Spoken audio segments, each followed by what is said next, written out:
سرنامہ کلام جس آیت کو میں نے چنا، اس آیت کو آیت اولی الامر کہا جاتا ہے، آیت اولی الامر۔ اور قرآن مجید سے آیت کی تلاوت اور ابتدائے کلام کرنے کا مقصد یہی تھا، کیونکہ اللہ کے آخری نبی نے فرمایا میں تمہارے درمیان دو چیزیں چھوڑ کر جا رہا ہوں، ایک قرآن چھوڑ کر جا رہا ہوں، دوسری اپنی اہل بیت چھوڑ کر جا رہا ہوں۔ اگر تم نے قرآن سے بھی تمسک کیا اور اہل بیت سے بھی تمسک کیا، پھر قیامت کے دن تم جنت میں پہنچ جاؤ گے۔ ارشاد رب العزت ہو رہا ہے یا ایھا الذین آمنوا، اے ایمان والو، اے ایمان والو، کرنا کیا ہے؟ اطیعوا اللہ، اطاعت کرنی ہے مجھ اللہ کی۔ پھر فرمایا وَأَطِیعُوا الرَّسُولَ، اب جب تم نے میری اطاعت کر لی تو پھر جس محمد سے مجھے محبت ہے، میرے نبی کی بھی تم نے اطاعت کرنی ہے۔ اپنی اطاعت، اپنے رسول کی اطاعت۔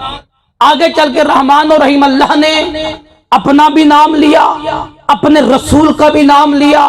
آگے چل کر اللہ نے تیسری جس ہستی کی اطاعت کا حکم دیا، اس کا نام نہیں بلکہ اس کی صفات کا ذکر کیا۔ فرمایا وَأُولِي الْأَمْرِ مِنْکُمْ، جو بھی تم میں صاحب امر ہیں ان کی اطاعت بھی تم پر واجب ہے۔ تین اطاعتیں، اللہ کی اطاعت، اس کی رسول کی اطاعت اور اولی الامر کی اطاعت۔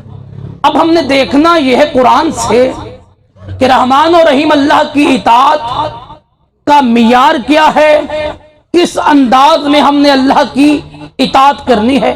ایک بار یوں ہوتا ہے کہ میں کسی بھائی سے کہتا ہوں پانی لائیں، پانی، اب اس کی مرضی پانی لائے یا پانی نہ لائے، لیکن اللہ کی اطاعت کا یہ معیار نہیں ہے۔ آؤ قرآن سے پوچھتے ہیں رحمان و رحیم اللہ آپ کی اطاعت کا معیار کیا؟ آواز توحید آئی کہ میں اللہ نے جب اپنا سب سے پہلے نمائندہ حضرت آدم کو خلق کیا، حضرت آدم کو، تو رحمان و رحیم اللہ نے حکم دیا اے میرے ملائکہ آدم کو سجدہ کرو، آدم کو، تو سارے کے سارے فسجدوا کلہم، سارے کے سارے فرشتوں نے سجدہ کیا الا ابلیس، ایک شیطان نے نہیں کیا، ایک شیطان نے۔ اب رحمان نے پوچھا یا ابلیس کیوں سجدہ نہیں کرتے؟ استکبرتا ام کنتا من العالیین، تو سجدہ کیوں نہیں کرتا؟ کیا تو بڑے لوگوں میں سے ہو گیا ہے؟ اللہ اکبر۔ اب حضرت آدم خلق ہوئے، اب قرآن مجید سورہ سعاد رحمان کا یہ ابلیس سے خطاب کرنا، استکبرتا، کیا تو نے تکبر کیا؟ ام کنتا من العالیین، یا تو بڑے لوگوں میں سے ہو گیا؟ اب یہی آیت چھٹے امام کے سامنے پیش کی گی، مولا آدم سے پہلے کچھ بڑے لوگ تھے جن پہ سجدہ آدم واجب نہ تھا۔ امام نے فرمایا ہاں، آدم سے پہلے پنجتن پاک تھے جن پہ سجدہ آدم واجب نہ تھا۔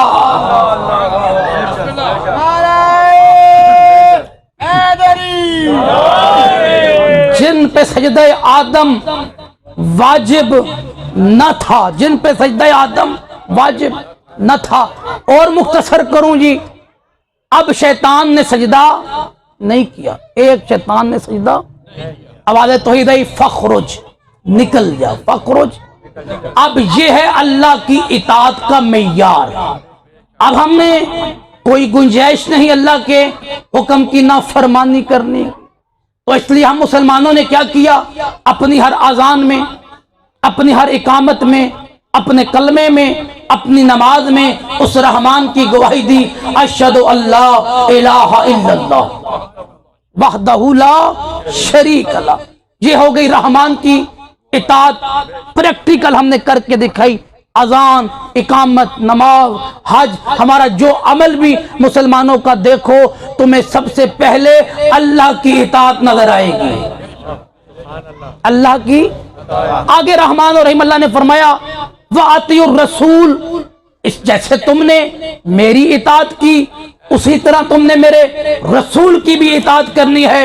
اب ہم تمام مسلمانوں نے اپنی اذان میں، اپنی اقامت میں، اپنی کلمے میں، اپنی ہر عبادت میں اللہ کی توحید کی گواہی کے بعد اپنے نبی کی اطاعت کی گواہی دی۔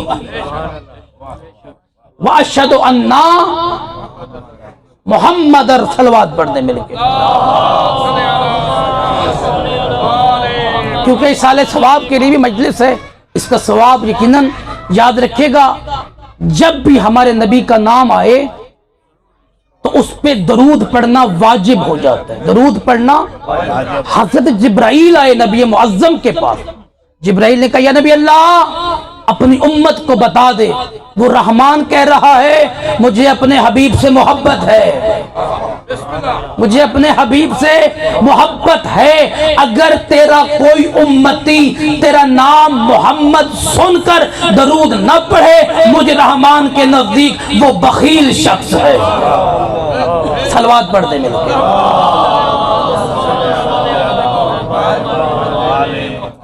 اللہ کی اطاعت ہم نے کی، رسول کی اطاعت ہم نے کی، قرآن کا میں ذمہ دار۔ اگلی میں جتنی گفتگو کروں گا برادران اہل سنت کی کتابوں سے میں اپنے لفظ کا ذمہ دار۔ اب ہم نے کرنی ہے اول الامر کی اطاعت، اول الامر کی اطاعت۔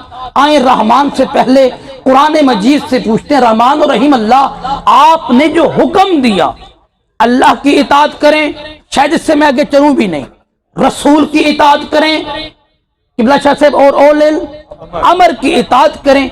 رحمان و رحیم اللہ کے قرآن میں آپ نے بتایا ہے کہ کس کی اطاعت نہیں کرنی۔ سورہ الفرقان میں ارشاد رب العزت ہوا فلا تطع الکافرین، خبردار کافروں کی اطاعت مت کرنا۔ سورہ احزاب میں پھر ارشاد ہوا وَلَا تُطِعِ الْكَافِرِينَ وَالْمُنَافِقِينَ، کافروں کی بھی اطاعت نہیں کرنی، منافق کی بھی اطاعت نہیں کرنی۔ پھر رحمان نے سورہ القلم میں ارشاد فرمایا فَلَا تُطِعِ الْمُكَذِّبِينَ، جو سچوں کو جھٹلائیں ان کی اطاعت نہیں کرنی۔ پھر سورہ قلم میں دوبارہ ارشاد فرمایا وَلَا تُطِعْ كُلَّ حَلَافٍ مُّهِينٍ، ہلکے بار بار قسمیں کھانوں والوں کی اطاعت نہیں کرنی۔ پھر اللہ نے سورہ کاف میں ارشاد فرمایا وَلَا تُطِعْ مَنْ أَغْفَلْنَا قَلْبَهُ عَنْ ذِكْرِنَا، خبردار جس کا دل کسی ایک لحظہ بھی خدا کی عبادت سے غافل ہو اس کی اطاعت نہیں کرنی۔ پھر سورہ الانسان میں ارشاد فرمایا وَلَا تُطِعْ مِنْهُمْ عَاصِمًا كَفُورًا، خبردار کبھی بھی کسی نافرمان انکار کرنے والے گناہگار کی اطاعت نہ کرنا۔ اب تمام مسلمان قرآن کے اس میزان کے مطابق ایسا اول الامر تلاش کریں جو کبھی کافر نہ ہو، جو منافق نہ ہو، جو ہلکا بار بار قسمیں نہ کھاتا ہو، جو نیکیوں سے نہ روکتا ہو، جو کم حسب نہ ہو، جو کم نسب نہ ہو۔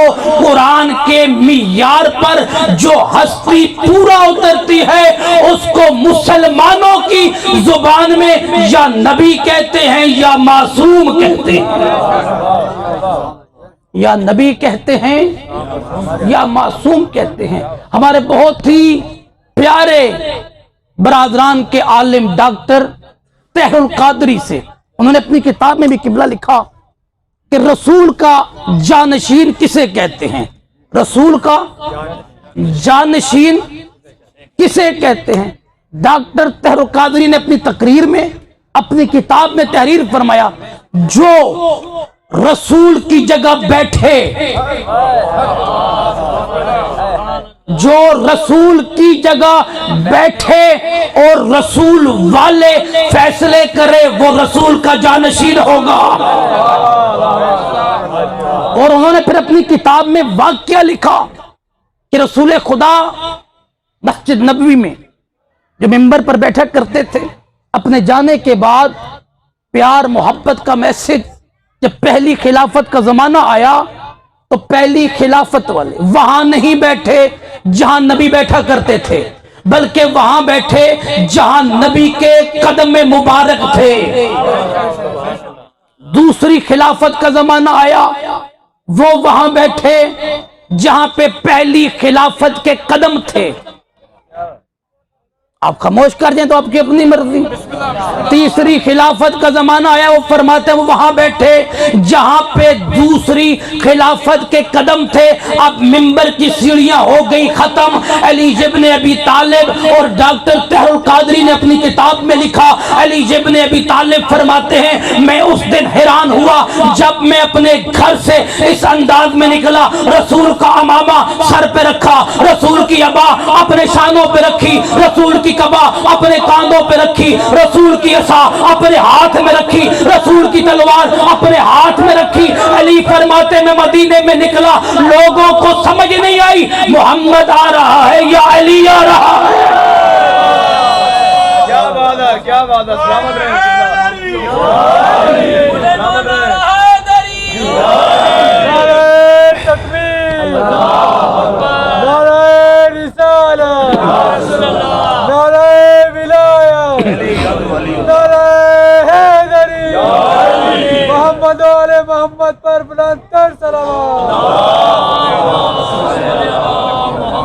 علامہ فرماتے ہیں کہ امیر علیہ السلام نے فرمایا کہ میں نے مسجد نبوی میں اس سے زیادہ رش نہیں دیکھا۔ کیوں؟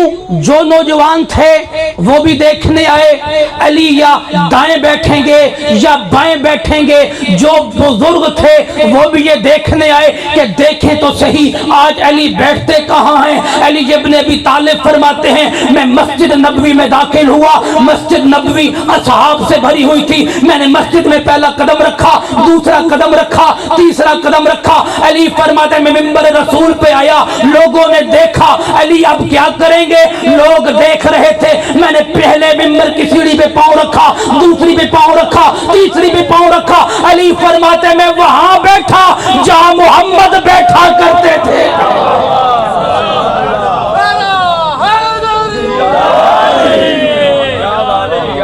مسجد سے ایک بندہ اٹھا، مسجد سے ایک بندہ اٹھا، یا علی یہ آپ نے کیا کیا؟ آپ رسول کے ممبر پہ بیٹھ گئے۔ علی فرماتے مدینے والوں تم سارے جانتے ہو آج میں لکڑی کے ممبر پہ بیٹھا، تمہاری آنکھیں سرخ ہو گئی، وہ وقت بھول گئے جب میں محمد کے کاندھوں پہ کھڑا تھا۔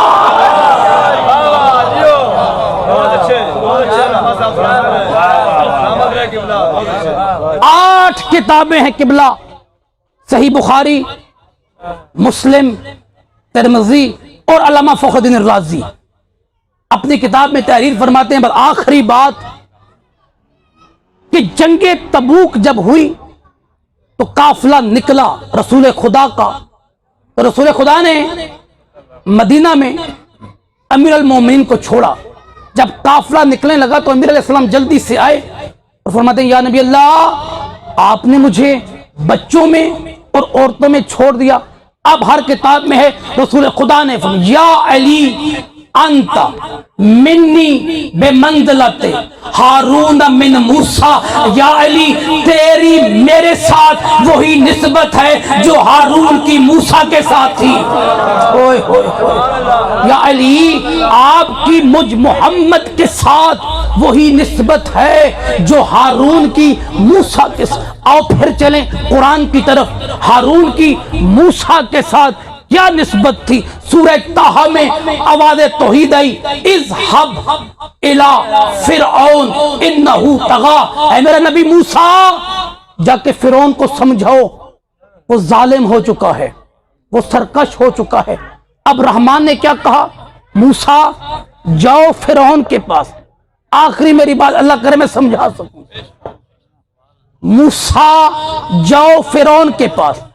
اب موسیٰ کو جاننا چاہیے تھا، قرآن ہے سورہ طہ میں نبی نے کیا کہا؟ ہاتھوں کو بلند کیا، قال رب اشرح لی صدری ویسر لی امری واحلل عقدۃ من لسانی واجعل لی وزیرا من اہلی ہارون اخی۔ اب اللہ کے نبی نے کہا اے میرے اللہ میری زبان کی گرہ کو کھول دے، میرے سینے کو علم کا خزانہ بنا، واجعل لی اور میرے خاندان سے میرے بھائی ہارون کو میرا وزیر بنا دے،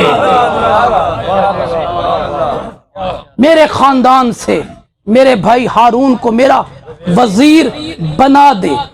اب یہ کس نے کہا جی؟ موسیٰ علیہ السلام۔ اب آپ نے بولنا ہے جی، چاہے آپ جہاں سے بھی آئے، ہر بندے کا اپنا خطابت کا طریقہ ہے۔ کس نے کہا جی؟ موسیٰ نبی نے۔ موسیٰ کس سے کہا؟ اللہ سے۔ کیا کر؟ ہارون کو میرا وزیر بنا۔ پتا چلا نبی کا وزیر بنانا اللہ کا کام ہے، نبی کا کام نہیں۔ جب موسیٰ جیسا نبی اپنا وزیر نہیں بنا سکتا، پھر محمد کا وزیر بھی امت نہیں خدا بنائے گی۔ اب حضرت ہارون کو حضرت موسیٰ کے ساتھ کیا نسبت ہے؟ پہلی نسبت حضرت ہارون حضرت موسیٰ کے خاندان سے، موسیٰ کے حضرت موسیٰ کے خاندان۔ دوسری نسبت حضرت ہارون حضرت موسیٰ کے چچا کے بیٹے۔ تیسری سے زیادہ نسبت حضرت ہارون موسیٰ کے داماد تھے۔ چوتھی نسبت ہارون کو بھی اللہ نے 2 بیٹے دیے تھے۔ پانچویں نسبت ہارون نے 40 سال کے بعد نبی کی مدد نہیں کی، ادھر موسیٰ نے اعلان کیا، ادھر ہارون نے بھی اعلان کر دیا۔ اب جو نسبت ہارون کو موسیٰ سے تھی وہ نسبت دیکھیں کس کو ہے محمد کے ساتھ۔ جیسے ہارون موسیٰ کے خاندان سے، ویسے علی محمد کے خاندان سے۔ جیسے ہارون چچا کے بیٹے، ویسے علی محمد کے چچا کے بیٹے۔ جیسے ہارون کے 2 بیٹے کہلوائے موسیٰ کے، اسی طرح علی کے 2 بیٹے مباہلہ کے بعد علی کے نہیں محمد کے رہے۔ جیسے ہارون نے پہلے دن موسیٰ نبی کی مدد کی، کب جی؟ پہلے دن دعوت دل عاشورہ ہوئی، رسول نے کیا کہا؟ پھر برادران اہل سنت کی علامہ فخر الدین رازی بڑی لمبی گفتگو ہے، پھر کبھی موقع ملا تو اللہ کے نبی نے کیا فرمایا؟ جو آج میری مدد کرے گا، جو آج میری، اب اللہ کے نبی نے یہ نہیں کہا یہ میری مدد کرے، یہ کرے، یہ کرے، مطلق چھوڑ دیا، سب کو اختیار دے دیا۔ جو آج میری مدد کرے گا ان یکون اخی وسی خلیفتی من بعدی، جو میری آج مدد کرے گا میرے بعد وہ میرا خلیفہ ہوگا، میرا بھائی ہوگا، میرا وزیر ہوگا۔ اب ہر مصنف نے لکھا کون اٹھا، کون اٹھا، جیسے ہمارے نواد خان بھائی کہتے ہیں سبحان اللہ آپ بولیں، اب میں آپ سے کہہ رہا ہوں کون اٹھا؟ صدقے جاؤں، کون اٹھا جی کون اٹھے جی؟ ہر کتاب میں ملتا ہے کون اٹھے جی؟ مولا امیر علیہ السلام اٹھے۔ اب علی نے کیا کہا؟ میں آپ کی مدد کروں گا، میں آپ کی۔ قبلہ اب 2 وعدے ہوئے ہیں یہاں پر، کتنے وعدے؟ ایک نبی کی طرف سے، ایک علی کی طرف سے۔ نبی نے وعدہ کیا جو میری مدد کرے گا وہ میرا بھائی، میرا اخی، میرا وزیر ہوگا۔ علی نے کہا میں مدد کروں گا۔ اب 2 وعدے ہیں، آؤ دیکھیں کس نے کس طرح عمل کیا۔ علی نے وعدہ کیا میں مدد کروں گا، احد میں مدد کی، خندق میں مدد کی، خیبر میں مدد کی، مکہ میں مدد کی، مدینہ میں مدد کی۔ شب ہجرت بستر موت پہ سو کر محمد کی مدد کی، میدان کے ہر جگہ پہ علی نے مدد کر کر کے اپنا وعدہ نبھا دیا۔ اب محمد نے کرنا تھا اپنا وعدہ پورا۔ اللہ نے کہا رسول تیری زندگی کا آخری حج ہوگا، مقام غدیر ہوگا، منبر بنا کے 1.25 لاکھ کے سامنے تو بھی ہاتھ بلند کر کے کہیں جس جس کا میں مولا اس کا علی مولا۔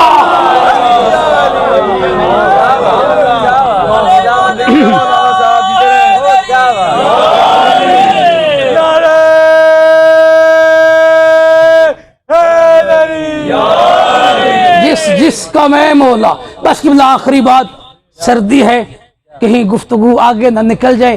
آئے جی حضرت موسیٰ فرعون کے دربار میں، فرعون کے، اب فرعون نے کیا کیا؟ جادوگروں کو بلایا۔ کیا کیا؟ جادوگروں نے کیا کیا؟ رسیوں کو پھینکا۔ آغا جی سیدادہ اس جملے پہ آپ سے دعا لینی ہے، اور آخری دعا، جادوگروں نے کیا کیا؟ رسیوں کو، رسیاں کیا ہوئیں جی؟ میں صدقے جاؤں، کیا ہوئیں؟ سانپ۔ یاد رکھنا سانپ بنے نہیں تھے، سانپ نظر آ رہے تھے، کیونکہ جادوگروں کے پاس یہ طاقت نہیں، وہ جنس کو تبدیل، انہوں نے اپنا علم دکھایا، رسیوں کو پھینکا، دیکھنے والوں کو رسیاں سانپ نظر آئیں۔ آوازیں توحید یا موسیٰ فالقا عصا، اپنا عصا پھینک۔ جیسے ہی موسیٰ نے اپنا عصا پھینکا وہ اژدہا بن گیا، اژدہا۔ اب جادوگروں نے دیکھا، اللہ اکبر، یہ جادوگر نہیں۔ فرعون غلط کہتا ہے، اگر جادوگر ہوتا یہ سانپ نہ بنتے، اس کا سانپ بننا، اژدہا بننا جادوگروں نے کہا۔ اس بات کی دلیل ہے یا نبی ہے یا معصوم ہے۔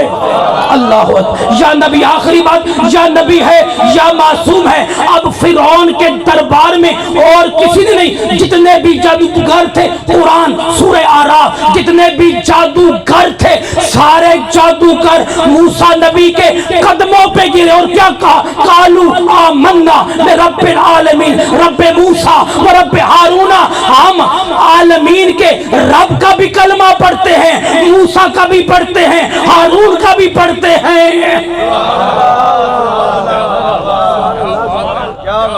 ہم عالمین کے رب کا بھی کلمہ پڑھتے ہیں، اس کے نبی کا بھی پڑھتے ہیں، اس کے وزیر کا بھی پڑھتے ہیں۔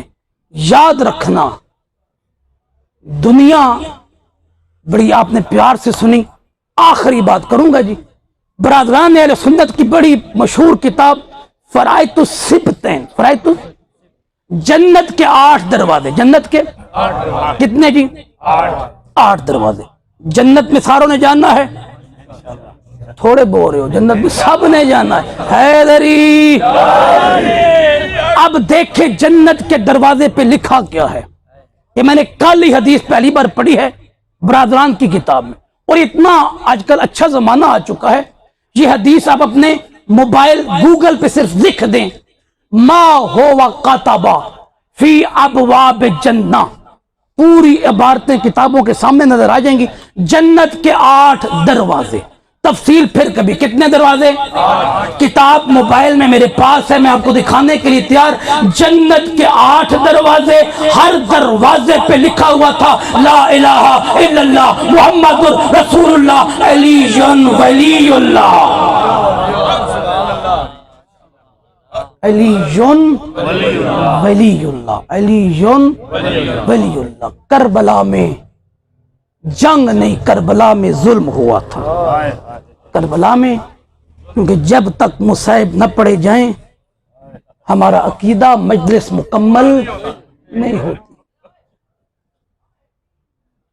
عزیزانو مسلمانوں، تاریخ انبیاء کو پڑھیں، آدم نبی سے شروع ہوں، ہمارے نبی تک آئیں، ہمارے نبی سے لیں، اور آج تک اس سے آگے میں نے مصائب پڑھنا نہیں۔ مجھے کوئی ایسا گھر دکھاؤ جس کا 6 گھنٹوں میں 72 جنازے اٹھے ہوں۔ اللہ، کربلا کے میدان میں 10 محرم کو نماز فجر سے شروع ہوئی جنگ اور ظہر پہ ختم ہو گئی. ہماری بھی اولاد ہے، ہر ایک کی اولاد ہے، ہمیں کتنی محبت ہے اپنی اولادوں سے. عزادار سیدزادہ، اگر اللہ نہ کرے آج کسی کے بیٹے کو کوئی ایک چپیڑ لگائے نا، جنگیں ہو جاتی ہیں. میں قربان جاؤں حسین تیرے حوصلے پہ، کبھی اکبر کی لاش کو اٹھایا، کبھی قاسم کے ٹکڑوں کو اٹھایا، کبھی عباس کے بازوؤں کو اٹھایا.